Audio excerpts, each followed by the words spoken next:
Ahoj, som Marek, pracujem na pozícii systémového inžiniera. Mojou hlavnou úlohou je vlastne vytváranie systémovej špecifikácie na základe požiadaviek zákazníka. Vytvárame bezpečnostný systém pre lokomotívy. Dokážeme vlastne zastaviť vlak v bezpečnej vzdialenosti, napríklad pred prekážkou. Jeden asi taký wow efekt je vlastne to, keď sa dostanete do kabiny rušňa.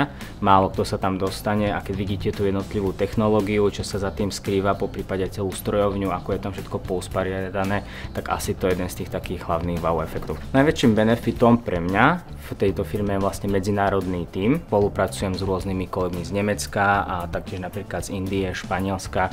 Počas pracovnej doby máme približne 30 hodín školení, ktoré absolvujeme počas roka. Po prípade môžeme rôzne školenia absolvovať nad rámec. Ak by som sa presťahoval do inej časti Slovenska, môžem využiť teleprácu a pracovať vlastne z diaľky. Ak máš rád výzvy a rád makáš na sebe, tak príď k nám do Siemens Mobility. Budeme sa na teba tešiť.